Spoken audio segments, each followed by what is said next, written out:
මම වෙවුලමින් සිටිමි. යුදරියේ නියමුවා සටන පතනසේ ඔබේ ප්‍රේමය පතන්නට ඔබම උනන්දු කරවා ඇත. ප්‍රේමගී 6:12.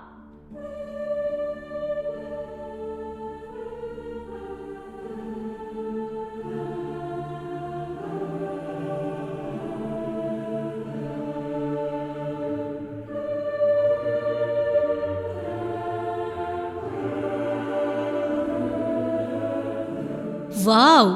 කවුද මේ කවිය ලිව්වේ? මරු ඈ. ආදිත්‍ය හඬනගා පැවසුයෙන් කාගේත් අවධානය ඒ වෙත යොමු විය. කාලෙකින් ගම්බිම් බලා එන මං පිළිගන්න පේවෙලා වාගේය දැන්. ගුරුපාර දෙවැට දිග ලන්ද මැද බැද්දවට හිමසේල ඇතිරිල්ල එලාගෙන සඳ සිනා සලා මග බලාගෙන. පිණි ඉහෙන හිමිදිරියෙත් ගිනි දැවෙන මද්දහනෙත් හිරු මියන හැන්දෑවෙත් හිම බිඳිති සුදු මොට්ටු මල් කිනිති. පොඩි සිඤ්ඤු නෑසුවාද හැබෑටම මේ හැටිම සුදුසිනා සලාගෙන. කරුමෙන් නුරුමේට ආනමක වග වාසගම් රිදුම් නොගෙනේද. හිම බිඳිති සුදු මොට්ටු මල් කිනිති. ගති ගුඳ ගත ගතිම ගති. කවියම මරු. එවනට මට වැඩියම අල්ලන්නේ අන්තිම පදේ. ඒක තමයි සමස්තය හකුළු වල එක මිටට ගන්නෙ.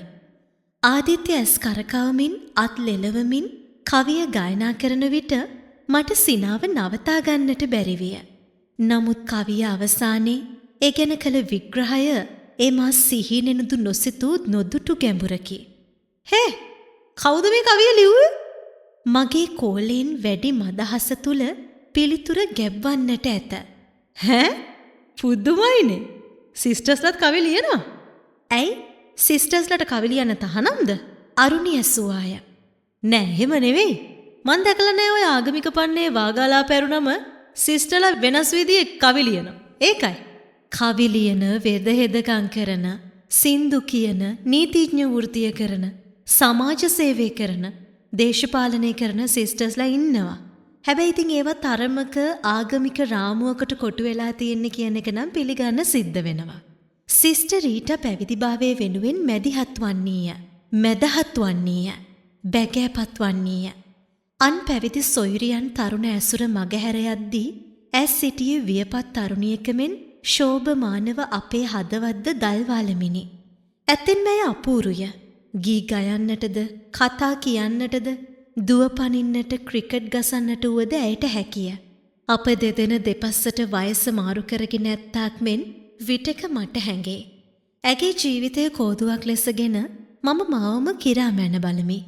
ඒකනේ සිස්ටර් සින්දු කිව්වනම් රුක්මනී ලතා ඇන්ජලින් වගේ තවත් ගීත කෝකිලාවයක්. සිස්ටර්ට තියෙන්නේ මාර වොයිස් එකක්. අපරාධයේ හඬ පල්ලියට සීමා වුණේ. එය සැබෑවකි. අපිදු හිස්සලා අනුමත කරන්නෙමු. සිස්ටර් රීටා යෞවනියකසේ හිනහෙන්නීය. මේක දේශපාලනික කවියක් සිස්ටර්. ආනන්දයයි ප්‍රඥාවයි ගානට සෙට් වෙලා තියෙනවා. මම විස්මිතව ඒ කවියේ දේශපාලනයේ ඇත්තේ කොතැනකදයි සිතමින් සිටියෙමි. බලන්න සිස්ටර්, මේක බෙදුණු සමාජයක්. ජාතිය, ආගම, පක්ෂ, කුලය මේ හැමදේම හින්දා මිනිස්සු බෙදිලා. ඒ බෙදීමේ සීමාමායිම් ලකුණු කරන්නේ ඔය නම්ගම්, වාසගම්, භාෂාව, හමේ පාට, නළලේ මොට්ටු, ඉහේ තොප්පි, ඔන්න ඔය වගේ සාංකේතික කාරණා. පත්තරයක් ගත්තම් බලන්න කොච්චරනම් මිනිස්සු නම් වාසගම් වෙනස් කරනවද කියලා.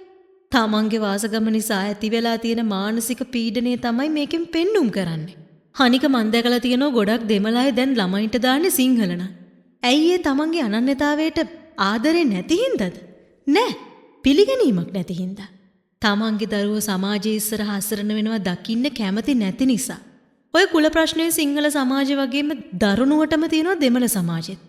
තමනුත් සමාජ පීඩාවක ගොදුරක් වෙලා ඉන්න අතරම තවත් කෙනෙක්ව ගොදුරු කරගන්න හදනවා. හැමතැනම මේ තත්ත්වෙ මෙහෙමම තමයි සිස්ටර්.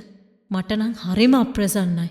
බාහිර ලකුණු දිහා බලලා අනිකව ඈත් කරන්න පාගා දාන්න උත්සාහ කරනවා මිසක අනිකව පිළිගන්න සූදානම් නැහැ. මනුෂ්‍යත්වයේ සුන්දරත්වයේ දකින්න ලෑස්ති නැහැ. මේ කවිය කියවද්දී හැමදේම මතක් වෙනවා. අපි කොච්චර වැරදිද කියලා හිතෙනවා. මේ බලන්න සිස්ටර්.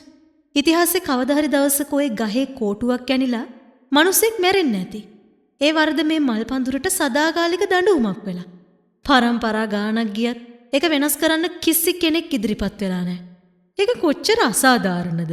ඛේදනීයද කියන හැඟවුම මේ කවිය අවසානයේ තියෙනවා. ඒ හරහා සමස්ත සමාජයේ තියෙන මේ වගේ අසාධාරණ වර්ග කිරීම ගැන හිතන්න පෙළඹවීමක් ඇති කරනවා.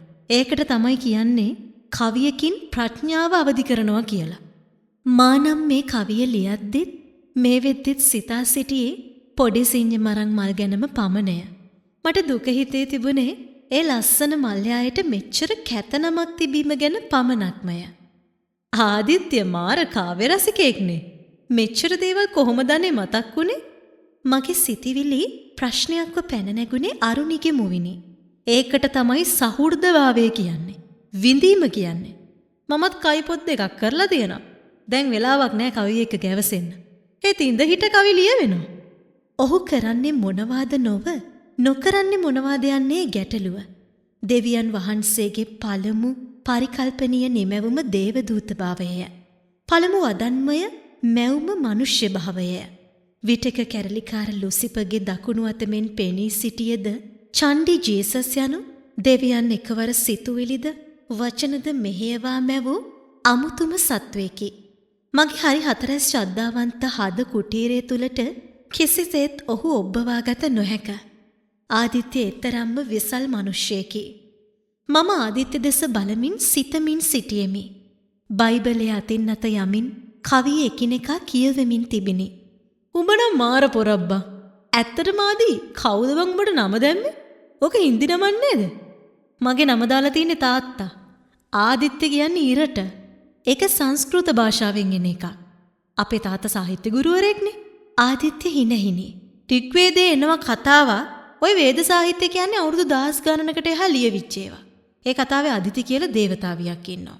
එයාගේ පුතා තමයි ආදිත්‍ය. අවුරුදු කුමාරයා කියලා කිව්වෙත් ආදිත්‍යටම තමයි. සෝබාදහමේ වෙනස් වීම වලට බලපෑව ප්‍රධාන සාධකයේ ඉරනේ.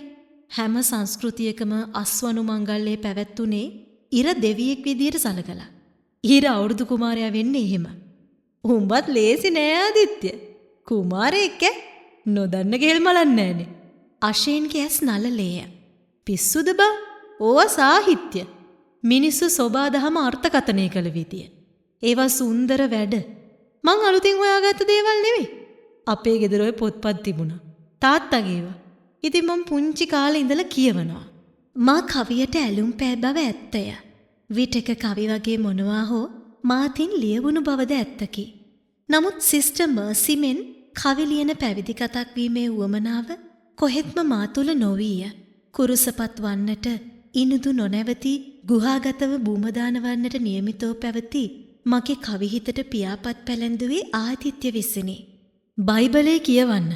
කොච්චර ලස්සන කවි එතන තියෙනවද? ඔහු නිතර සිහිපත් කළේය. උනන්දු කළේය. දිරි දුන්නේය. ඉනිඳු නොනැවති තරවටුද කළේය. දිනක කවි වැඩමුළුවක් ගැන මට ඔත්තුව දුන්නේද ආදිත්‍යය. එහි යන්නයි කළ නියෝගය බලහත්කාරයකි. සොඳුරු ආඥාවකි. ඒ බලහත්කාරකමට යටත් වීමද සුන්දර වැඩකි. අනේ මට බෑ ඕවා යන්න. මම මොන කවි ලියන්නේක්ද? පිස්සුද? කවි ඔයාගේ ඇඟේ තියෙනවා. ඔයාට ලියන්න පුළුවන්. ටිකක් මහන්සි වෙන්න ඕන. ඔන්න නොගියොත් ආයෙ නෑ මගෙන් කිසිම සමාවක්. එහෙව් තර්ජන මම කවුරුන් ඇයි සිතාගෙනද? බලමු. එදාට වෙන වැඩක් නොවැටුණොත්. වෙන වැඩ නොවට ගන්න හින්දා තමයි කලින්ම කිව්වේ. මේකත් වැදගත් වැඩක්. ආදිත්‍යත් එනවද වැඩේට? ඔව් මමත් එනවා. හැබැයි ඒ වැඩේට නෙවෙයි. වෙන වැඩකට. වැඩමුළුව පැවතියේ සෙනසුරාදා දවසක පෙරවරුවක මහජන පුස්තකාල ශ්‍රවණාගාරයේය. ඒ එදා මට අද වාගේම මතකය. උදෑසන සිහිලල් මිහිදුම් සලුවකින් වැසී තිබිනි. විහාර මහදේවියේ උස්තුරු මුදුන් මීදුමෙන් බරව ගල් ගැහී තිබිනි. ඒ මීදුම් සලුව ඉරාගෙන හිරු රැස් කෙඳිති තම పూర్ව යාමේ චාරිකාරඹමින් තිබිනි. කුරුළු කෙවිල්ලන්ගේ කීචිබිචිය හාත්පස්ස නිස්කලංකයේද හිතේ සැහැල්ලුවද කිති කවන්නට විය. හේතුවක් නොදන්නා මන්දහාසයකින් හිත පිපෙමින්ද සිතුවිලි රඟ දෙමින්ද තිබිනි. ඒ අමුතුම උදයකි. පුස්තකාල බිම සංසුන් හුදකලාවක වෙලී ඇත. කවි වැඩමුළුව කොතනද තියෙන්නේ? කහ පැහැ මල් ඇතිරිල්ලේ හැඩතල ඉරටු ඉදල් පහරින් මකා දමමින් සිටින කොළු ගැටේකුගෙන් මම විමසීමි.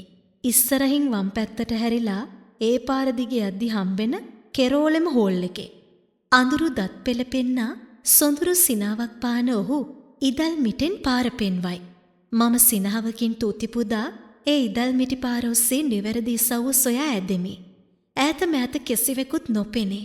හාත්පස නිසල බව බිඳ දමන්නට ලෝභ සිතේ. හෙමිහිට ඇවිද යමේ. වැඩියක්ම පායට තෙරපෙන මාරමල් ගැන දුකය. ඒ කහපාට මල් පෙති හරිම මුදු මෙලකය. මා වෙත මැද ඉසව්වකදී හදවතේ ඇනෝමකට හිස එසවේ. කවුරුන්ගේ හෝ දෑස් බැල්මකට මා ඉලක්කයක් වී ඇතැයි සිතේ. නිවැරදිය. ආදිත්‍ය ශ්‍රවණාගාරයේ උස් කුළුණකට වාරුදී මා එන මග බලා හිඳින්නේය. අපේ දෑස් හමුවෙත්ම ඔහු අතවනයි. සිනාවත දල්වාගෙනම මම ගමන් කරමි. මාරමල් මැද්දෙන් පටු තාරපාර දිගේ ඔහොම ලතාවට ඇවිදගෙන එද්දි මාරයි. මාරයි. හරිම කලාත්මකයි. චිත්‍රපටයක රූපරාමුවකට තිත්තට හරියනවා. ඔහු සැනසිල්ලේ වදන් ගොනු කරයි. ඒද කවියක්මය. හඬ ගැඹුරුය. තැන්පත්ය. ලෙන්ගතුය. හිත පහන් වීයයි. ඔහු මෙලෙස මසිතේ නින්නාද නගන ප්‍රේම පාරමිතාවක හැඩතල වර්ණ ගන්වමින් හිඳින බව ඔහුම නොදනේ. මමද ඒ බැව් හැඟෙන්නට නොහරිමි. මේ නොයා යුතු වන්දනා ගමනකි. අයිතිකර ගැනුමේ තෘෂ්ණාවෙන් තොරව දුර සිට මේ විචිත්‍ර ප්‍රේමයේ කෙරෙහි බැඳී සිටින්නට සිත ලොබ වේ. නිරන්තරයෙන් හද මනස රිදුම් දෙවන බව ඇත්තය. අන් කුමක් කරන්නද? ප්‍රේමය සඳ පහනක් වැනිය. දුර සිට සැනහෙන්නට සඳ කිරණක් වූ ප්‍රමාණවත්ය. විටක පහනක්සේ එය ජීවිත කුටියටම කැඳවා දල්වා තබා ගැනීමට රිසිවේ. ඒ එළිය මටම පමණක් විය යුතුයයි සිතේ. සිතක අරුමය. එක්වරක්, එක් බැල්මක්, එක් වදනක් අවසරය ලබා දුනි නම් ඔහු සැනෙන් මා වෙත එන බව නිශ්චිතය. නමුත් සිතට තරවටු කොට ගනිමි. මා පිවිස සිටින්නේ ආපසු හැරී යා හැකි මාවතකට නොවේ. ඉතින් කොහොමද? කාලෙකින් දැක්කේ. ඒ විඩාපත් තුවනතින් විමසමේ. පෙරේද බෝඩිමෙන් පිට වෙච්ච ගමන. හනුරාධපුරේ වැඩක් තිබුණා. ඊයේ හවස මේ ගමුවේ තරුණ කණ්ඩායමක් එක්ක කතා කරන්න තිබුණා. එහෙමම යාළුවෙක්ගේ ගෙදර නැවතුණා.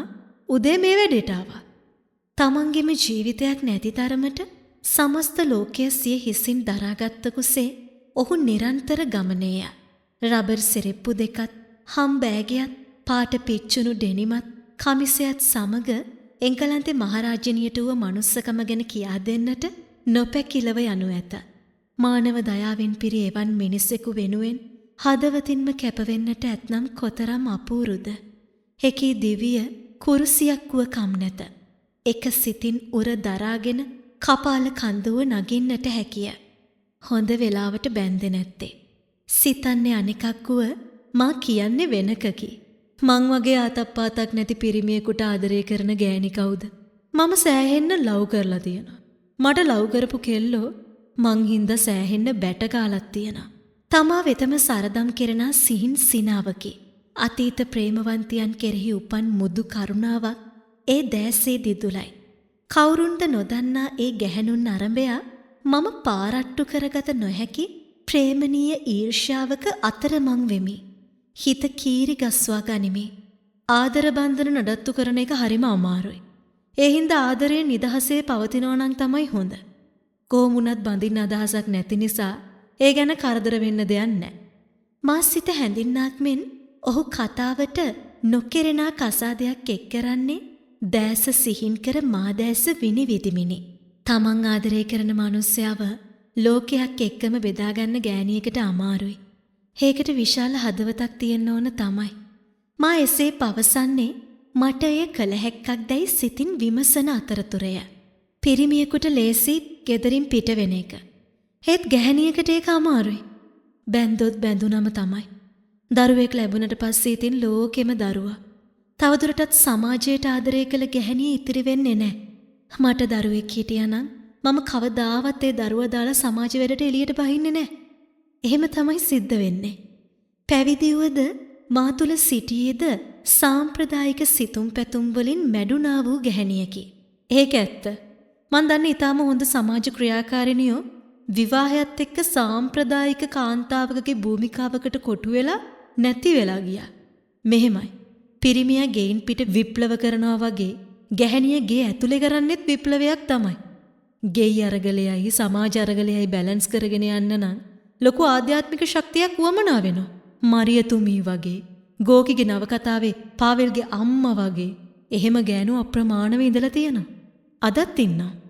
ශ්‍රීත්වයේ පිළිබඳ මේ ඇගයුම් ඔහු කොහෙන් සොයාගත්තාද? සාම්ප්‍රදායේ කඩු තුඩු ඇන කෙසි දිනක ශ්‍රී හදවත නොපාරන ඔහු සියුම් නහරවලට එන්නත් කළ හැකි සුව සහනේ වචන පමණක්ම තෝරා බේරා අමුණන්නේ කෙලෙසදැයි විටක සිත විස්මපත් වේ. සරණ බන්ධනයෙන් බැඳෙන ගැහැණියකට සමාජය තුළ සම්මතව ගොඩනැගුණු රාමුවක් ඇත. බොහෝ කාන්තාවන්නේ රාමුව තුළට අබිනික්මන් කරන්නේ ස්වකැමැත්තෙන්මය. එකී ගැහැණියට ජීවිතය අප්‍රමාණ දුකක් වන්නේ ඒ රාමුවම සිරගයක් වන්නේ නම් පමණි. එසේ නොවී බිරිඳ, ගෘහණිය, මව යන භූමිකාවන්ට අර්ථයක් යම් සහනයක් ලැබෙන්නේ නම් ඇය සියල්ල දරා උසුලා ගනු ඇත. ස්නේහය පිරී ගිය ඔබේ නයන නිල් පොකුණ දියනිලන වැසි සමේ රැල් නගා උතුරාය. තඹර පෙති අතර හෙල්මැලි රේණු වැසි වසින ඔබේ සිනාවෙන් නිවේ හුණුව ගිය ලේ නහර. කවි කතාබහ ඇරඹී ඇත. ඒ කතාව කරන්නේ අන් කිසිවෙකු නොව ආදිත්‍ය. ඔහු මා තර්ජනය කොට ගෙන්වා ගත්තේ තමන්ගේ වැඩ පෙන්වීමටද? සිතින් සිනාවකි. ඔහු එවැන්නකු නොවන බව මම සහසුද්දෙන්ම දනිමි. මගේ උඩු සිත හා යටි සිත මා සමගම ගැටුමකය. උඩු සිත ආදිත්‍ය බැහැර කරමින්ද යටි සිත ඔහු පිළිගනිමින්ද සිටී. මේ නම් සකල කලා වල්ලභයකි. වස්සානි කවිපද මුව අගින් වැස්සෙන්නේ සිහිල් දිය ධාරාවක් ගලා බසින්නාසේය. සමස්ත ලෝවෙත ස්නේහයෙන් පිරී ගියේ නිල් නයන පොකුණද උතුරා පිටාර යන්නක් වැනිය. ගලා එන සෑම වදනක්ම තුල දිව මතුරක් මෙන් ජීවිතයට ඇති ආදරය දැවටී ඇත. මම කවිය තුල දැහැන්ගත වෙමි. රත්නශ්‍රී සොබාදහම විනිවිදන අපූරුව එයාගේ හැම කවියකින්ම වගේ මතුවෙනවා. සොබාදහමට විතරක් නෙවෙයි ජීවිතයට, මනුෂ්‍ය පැවැත්මට ඇති ආදරය. වසානේ කවිපන්තියේ අකුරක් ගානේ සොබාදහමට ජීවිතයට වගේම රත්නශ්‍රීගේ බිරිඳ හේමමාලිට ඇති සෙනෙහසත් මතුවෙනවා. එස්.ජී. පුංචියෝ මහත්තයා දේශනාවකදී කළ කතාවක් මං ඔයාලත් එක්ක බෙදා ගන්න කැමතියි. දහස් ගණන් දරුවන් අතුරුදහන් වෙද්දී අපේ කලාකෘතීන් ඒ ගැන කඳුලක් හෙළුවද? අසාධාරණයේ තුල ජීවත් වන විට මිනිහා සාහසික වෙයි. එවිට ඔහු මර්ධනය කිරීමෙන් අසාධාරණ ගොඩට තවත් අපරාධයක් එකතු වන ඇති බව අප නවකතා, කෙටිකතා, කවි, චිත්‍ර, ගී, සින්දු නොකියන්නේ ඇයි? මේ අයුක්තිය ගැන එක් කතන්දරයක්වත් එක් ගෙදරක ඇත. එක් ගමක දුක් විඳින නවකතා 100 ගණනකි. කෝපෙන් පිපිරෙන කෙටිකතා 100 ගණනකි. රැව් පිළිරැව් නංවන ගී, සින්දු, කවි දහස් ගණනකි. කලාකරුන් නැති බැරි මිනිහගේ කටහඬ විය යුතුය. දුකෙහි ස්වර නාදයත් අයුක්තියෙහිදී විනිශ්චකාරයත් විය යුතුය. පුංචිහේ වගේ මහා අදහස 48 නිදහසෙන් පසු දිනෙන් දින ප්‍රචණ්ඩත්වයේ, ම්ලේච්ඡත්වයේ කානු පල්ලට ඇදී ගිය ලංකා සමාජයේහි පසුබිමෙහි තබාගෙන කලාකරුවෙකුගේ වගකීම සම්බන්ධව ආදිත්‍ය කරන කතාබහ මා මින් පෙර අවධානය යොමු නොකළ පැත්තකි. ඔහු මා ඉදිරියෙහි දිගහරිමින් සිටින්නේ අලුත්ම විශ්වයකි. ස්ප්‍රීතු සාන්තු දෙවියනි, වැඩම කර ඔබගේ විශ්වාසකීන්ගේ හෘදයන් පිරෙව්ව මැනව. ඔබගේ ස්ප්‍රීතුව යැව්ව මැනව. එවිට ඔහු මවනු ලබන්නෝය. තවද ඔබ පෘථුවියේ විශාලකම අලුත් කර වදාරන සේක. මොහොතක් නෙතුපියා දෙවියන් වහන්සේගේ ශුද්ධ වූ ආත්මයට මා තුළට පිවිසෙන්නේයිද? මා මුළුමනින් වසාගන්නේයිද? මේ නවමු විශ්වීය හැඟුම් ධාරාව දරා අවබෝධ කරගන්නට මා ශක්තිමත් කරන්නේයිද? මම සිතින් ණයදිමි. ඔබ ලියන්නේ ඊටාම පුංචි දෙයක් වෙන්න පුළුවන්. ඒත් ඒ පුංචි දේ වුණත් ලොකු හැඟීමකින් ලියන්න. වගකීමකින් ලියන්න. ලියන්නේ මිනීමැරුමක්, සියදිවි නසා ගැනීමක් ගැන වෙන්න පුළුවන්. ඒත් ඒ තුලිනුත් කිසියම් ජීවිතාර්ථයක් උත්පාදනය කරන්න උත්සාහ ගන්න. ජීවිතයට ආදරය කරන මිනිස්සු නැති වටපිටාවක ඔබ ජීවිතයට ඇති අප්‍රමාණ ආදරෙන් ලියන්න. ඒ වෙනුවෙන් බලපෑමක් කරන්න අවම උත්සාහයක්වත් දරන්න. ලිවීම කලාත්මක වැඩක්. සෞන්දර්යාත්මක වැඩක්. ඒ වගේම දේශපාලනික වැඩක්. මිනිසුන්ගේ චින්තනය වෙනස් කරන්න බලපෑම් කරන්න පුළුවන් ලේඛකයෙකුට, කවියෙකුට. ආදිත්‍ය අපේ කාලේ දිවසිවරයෙකු යයි මට සිතේ. හමගිය ඩෙනිමක්, කබල් ටී-ෂර්ටයක් ඇඳි අපේ කාලේ දිගසිවරයා. ඔහුට පෙම් නොකර සිටිය හැක්කේ කාටද? මට ඕන ඔයා තුලින් බරපතල විදියට ලියන කිවිඳියක් දකින්න. ඔය ලෝගෝ ඇතුලේ හිර වෙලා ඉන්න ගැහැණියගේ ජීවිතයට අර්ථයක් දෙන්න. වැඩමුළුව අවසන කන්‍යාරාමේ දක්වා ඇවිදෙන අතරතුර ආදිත්‍ය එසේ පැවසූ බව මතකය. ජීවිතේ බරපතල අත්දැකීම් නැති කෙනෙක් කොහොමද බරපතල ලියන්නේක් වෙන්නේ? මට මගේ පාඩුවේ ඉන්න දෙන්නේයි නොකියා කිව්වෙමි. ගින්දරට පිච්චෙන බව දැනගන්න ගිනි තියාගන්න ඕන නැහැ. හේකට තමයි ඇස්කන් දීලා තියෙන්නේ. මොලයක් හදවතක් දීලා තියෙන්නේ. සංවේදී විවෘත ගැහණියක් වෙන්න. කෝප ගැන්නුණු දැස්ස බැබලේ. යකෝ මේ ගෑණිට කියන දෙයක් තේරුම් ගන්න බැරි හැටි. හැවැනි හැඟුමක් එහි ලියවෙතයි මට සිතේ. මම දුක් මුසුව හිනහෙමි. ඒ හිනාව ඉනාවක් වන බව මම දනිමි. ඉනික් බිති ඔහු පූස් පැටියෙකුසේ සංසුන්්‍ය. ඔයයි ඔයාගේ ලෝකයයි කියන්නේ මහ සාගරයේ අනන්ත අප්‍රමාණ වෙරළේ කමකට නැති ශුද්‍ර වැලි කැටයක් කියලා තමයි ඔයා නිතරම හිතන්නේ. ඒත් ඒකේ අනිත් පැත්ත හිතන්න පුළුවන්. ඒ මහ මුහුදත් අනන්ත වෙරළත් මමමයි. ඒ සමස්ත ලෝකයේ මගේ සිතුවිලි වෙරළේ තියෙන වැලි කැට. එතකොට ඔයා ඔය කියන බරපතල ලෝකයේ තියෙන්නේ ඔයා තුලමයි. අන්න එතකොට ඔයා විශාල ගැහණියක් වෙනවා. ඔයාට ලියන්න දේවල් අප්‍රමාණව ඔයා තුලින් මතුවෙනවා. හැම කලාකරුවෙක්ම ඒ වගේ විශාල ලෝකයක් Taman තුලම දරන් ඉන්න ශුද්‍ර මිනිස්සු තමයි. ආදිත්‍ය පවසනා දෑ හදවතින් මෙන්ම මනසින්ද ග්‍රහණය කරගන්නට වෙරදරන අතරතුර අපි කන්‍යාරාමයේ පේන නොපෙනෙන මානෙට පැමිණ සිටියෙමු. අනේ ආදිත්‍ය, දැන් ඔයා යන්න. ප්ලීස්, මම මේ ටික තනියම යන්න. ඇයි මේ දිගු දුර එන්නට හැකිනම් අවසන් පියවර කිහිපේ සමගවන ගැටලුව කුමක්දැයි යන බැල්මෙන් ඔහු මා දෙස බලා සිටියේය. කොන්වන්ට් එකේ කවුරු හරි දැක්කොත් හරි නෑ. දෙනෝ 1000ක් යන්නේන පාරේ ඇවිදන් එන එක හරි නැති වෙන්නේ කොහොමද? ඔයාට තේරෙන්නේ නෑ. කුඩා මල තෙරේසාවගේ ශෝකය බලවත් විය. ඈ කෝප දීප්ත දැසින් මිදුනාය. ඔව්, මට තේරුම් කරන්න. ඇත්තටම මට තේරෙන්නේ නෑ. අපි දෙන්න. ඒ කියන්නේ සාමාන්‍ය මිනිස්සුયો දෙන්නේ. පාර දිගේ කතා කරමින් ඇවිදගෙන ඉන්න එක වැරදක් වෙන්නේ කොහොමද?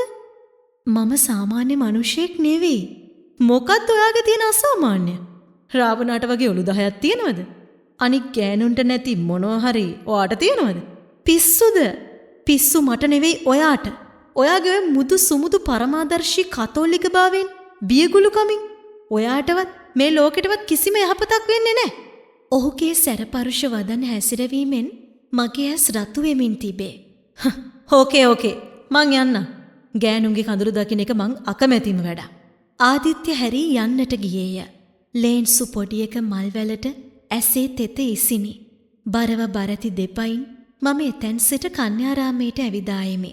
පසුදා උදැස්සන මා ඉතාමත් ආදරයෙන් රැකබලාගත් මගේ මල් පැල කිහිපය පෝච්චි වලින් පස් කුට්ටිය පිටින්ම උදුරා කන්‍යාරාම දොරටු අද්දර ගොඩ ගසා තිබිනි. කවුරුන් කුමක් සඳහා කළ දෙයක් දැයි නිශ්චය කරගත නොහැකි වූයේ පෝච්චිවලට හෝ පැලවලටද කිසිදු හානියක් කර නොතිබූ බැවිනි. යමක් සොරාගත් බවටද හෝඩුවාවක් හෝ නොවීය.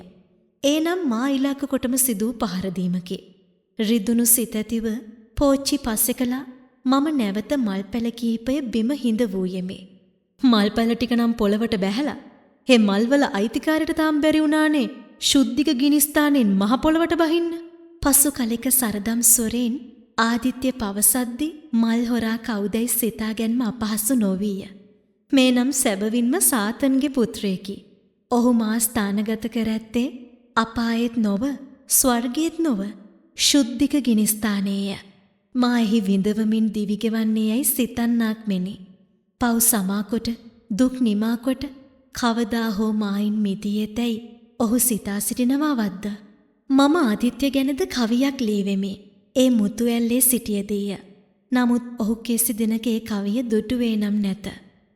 පෙම්වත, විශ්වීය ඔබේ පෙම ස්වර්ගයේ දොරගුළු හැර නික්මා දිව්‍යමය පවන් රැල්ලකි. විලිබරව හකුළු වාලන හරි හතරැස් හද කුටීරයක රාමු ගත කළ තෘෂ්ණා බරිත මා ස්නේහය තරු කැටයකට වැලි කැටයකට මුදු හුළඟකට මහ වැස්සකට ලෙංගතු පාන හද කඳුලට සුසුමට දහදිය බිඳුවකට පවා මෙත් පිරි හදින් ගෞසිය දුරගෙවා ගම් තනව් සැරිසරන මමය මාගේය කිසිත් නැත මමත් නැත වෑරුණු සිරුර දරනා මහා කරුණා උල්පත දේදුණු වර්ණ හඳ මඩල පැහැසර පාට වියකුණු කමිසේත දුලවන ගෙවී ගිය රබර් මිරිවැඩි පැළඳි පායුග අස දේව දූතයන් පවා දන නමන පෙම්වත ආදරය කිමෙයි පහදන තෘෂ්ණාවේ යදම් සිඳ බිඳලන පූජනීයම දෙවොලකි ඔබේ පෙම